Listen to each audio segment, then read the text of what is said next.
Bueno, vamos a seguir en este que es el micro número 9, donde vamos a hablar de Estado, mercado y ambiente. Un poco el desafío es primero por qué diablo esto de mercado y ambiente, ¿no?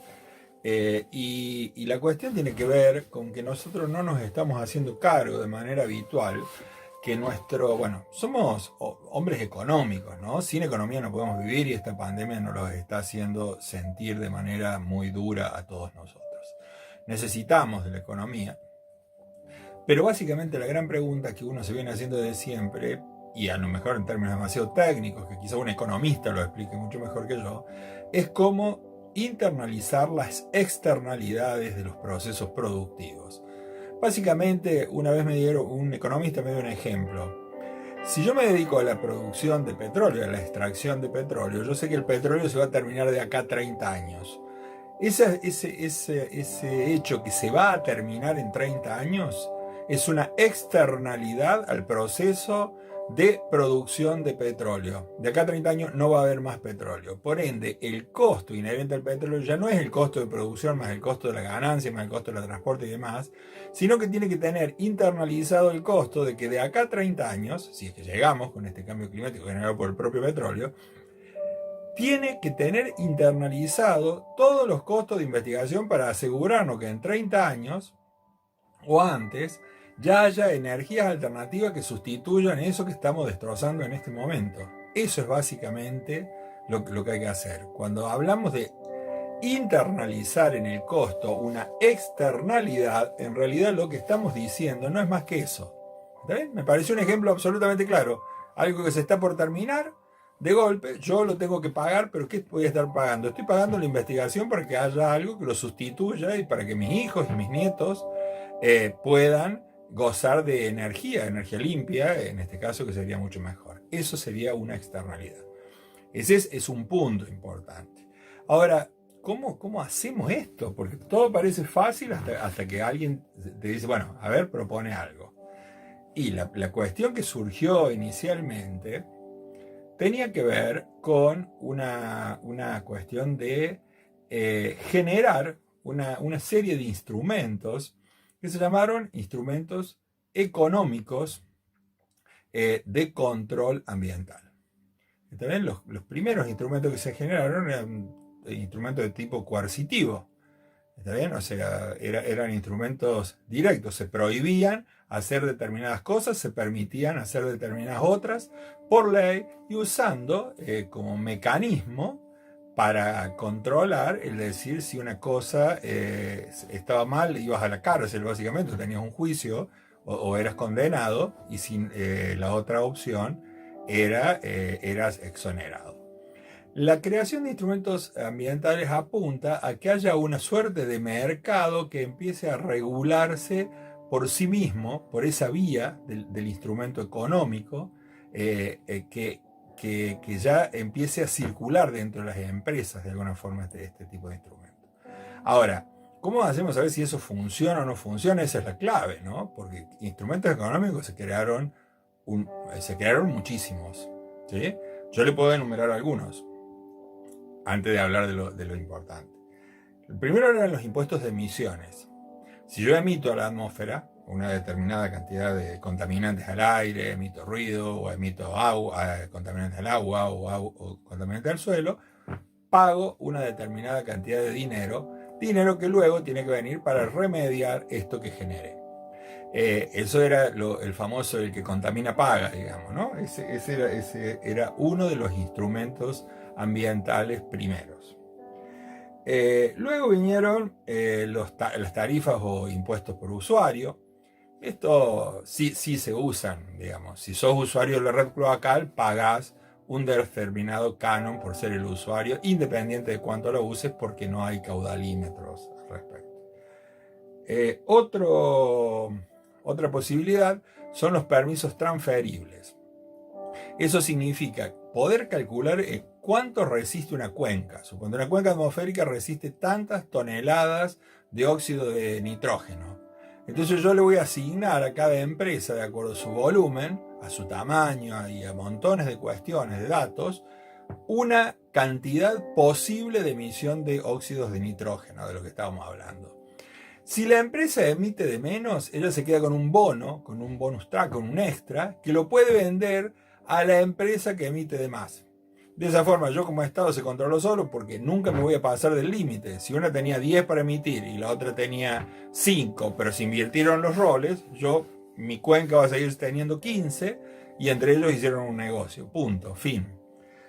Todo parece fácil, pero eso está asociado a que yo yo como Estado pueda determinar que eso funciona, ¿no? Ahí está el verdadero quid de la cuestión que vamos a ver en un segundito. Sistema de depósitos reintegrables, eso ya de alguna forma está funcionando con el seguro ambiental en Argentina. Todo tipo de emprendimiento tiene un seguro ambiental, pero en caso de que se produzca un daño ambiental, accidental, el seguro ambiental tiene que cubrirte ese daño generado. Las otras cuestiones tienen que ver con subsidios o créditos para ciertas actividades. Dar créditos o subsidios a actividades para que se hagan más ambientalmente amigables. Ese era el objeto de estas cargas. Ya no era presionar, sino ayudarlos a que pasen a tu lado vía el subsidio o el crédito a ciertas actividades, no hacia otras. O sea, el premio y el castigo en este caso funcionaba por esa dirección. Otro instrumento económico importante, que acá en Córdoba no se aplicó, Córdoba podría aplicarlo, son las etiquetas ambientales. Hay en muchos lugares del mundo donde existe un instrumento llamado estrella verde ambiental, que se utiliza en la hotelería. Digo en Córdoba es importante porque en Córdoba, en épocas que no hay pandemia, donde el turismo es la tercera ingreso, ¿no? Después de la agricultura y la ganadería, el turismo es la tercera fuente de ingreso económico a la provincia. El turismo podría tener una estrella verde ambiental. ¿Qué significa eso a los fines prácticos? La posibilidad de cobrar un extra para aquel público, que no es poco, que está comprometido con la cuestión ambiental. Estamos hablando de masas económicas con un poder adquisitivo alto, gente que tiene intereses ambientales. Entonces dice, bueno, yo voy a pagar por esta estrella extra porque este hotel cuida el medio ambiente. Entonces esas etiquetas ambientales sí tienen sentido. Sirven para todo tipo de empresas, pero en particular en las turísticas, en los lugares que funcionan muy bien. Obvio, nuevamente hay que ejercer control sobre que eso se esté cumpliendo, si no simplemente le darías la estrella verde a todo el que te la pide, ¿no? O sea, hay que tener cuidado con esos instrumentos. Hay otras cuestiones que tienen que ver con directamente establecer precios para los productos muy contaminantes. O sea, no hay posibilidades de ganar demasiado si un producto es demasiado contaminante. Eso ya tenemos bastante experiencia que el sistema de fijación de precios no funciona demasiado por estos lugares. Cambio de deuda por naturaleza, esa es otra cuestión.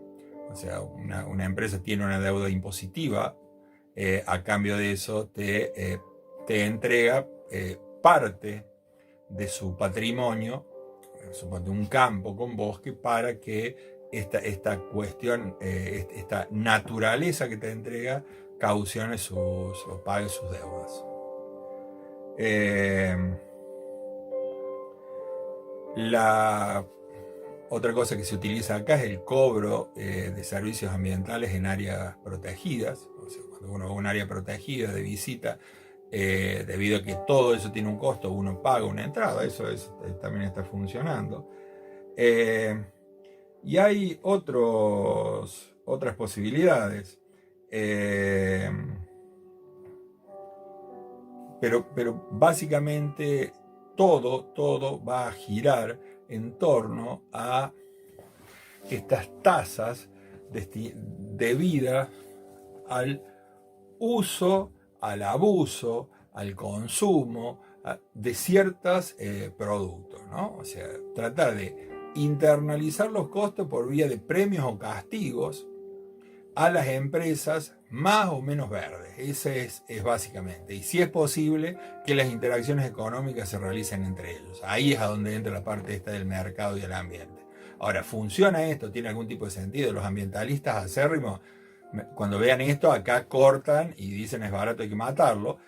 Pero en realidad yo no me estoy poniendo a favor de esto. Lo que estoy diciendo es, son instrumentos y son válidos. Ahora, la validez del instrumento está dada solo si podemos establecer un sistema de indicadores para ver que no nos estén macaneando.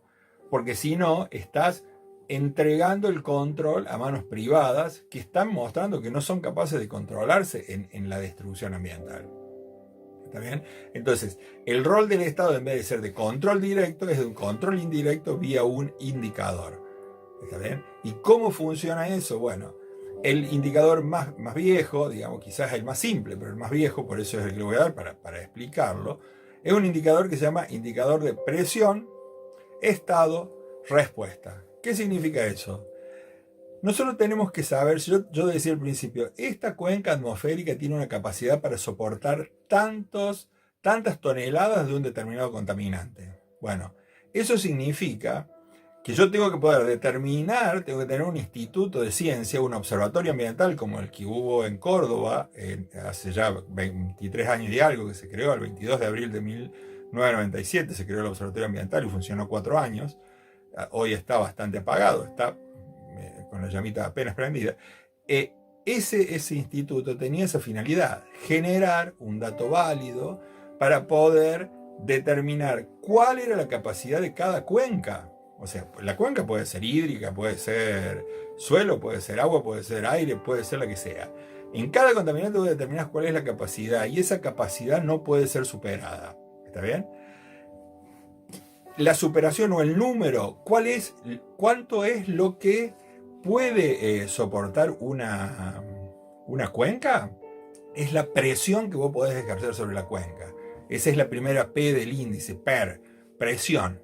Yo tengo que poder determinar como Estado, vía un instituto de primer nivel, decir, esta cuenca recibe esta presión, es lo máximo que puede aguantar esta cuenca, y después la distribuyo entre las empresas y los particulares que van a tirar contaminantes. Eso le da una cuota a cada uno. Más de eso, nos vamos al diablo. Por debajo de eso, está bien. Pero tengo que tener ese instituto.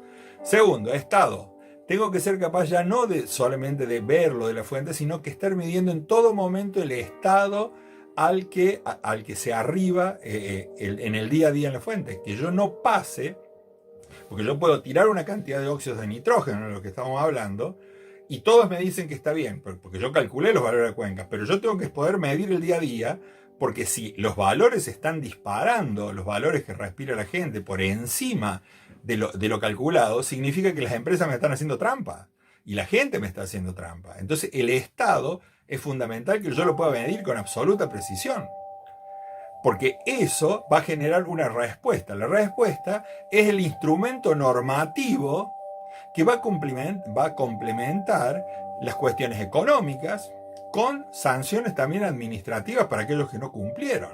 Una vez hecha esa corrección de esa respuesta, esa norma, vuelta a calcular el estado, que es de la cuenca, para volver a calcular la presión que soporta la cuenca, porque ahora ya la alteré, ya le agregué más de lo necesario, entonces tengo que volver a calcular la presión disponible para que a partir de ahí volver a medir exhaustivamente el estado, y si alguien no cumple, establecer una respuesta. Y si se cumple excesivamente, también tener otra respuesta. O sea, que el Estado se tiene que hacer absolutamente eficiente y científico para poder dejar en manos de terceros el control. Eso es Estado, mercado y ambiente. Un Estado que no se hace a un lado, sino que se hace cargo mucho más que antes de la eficiencia del control. Pero es muy, muy difícil en países latinoamericanos y en Argentina somos parte de todo eso.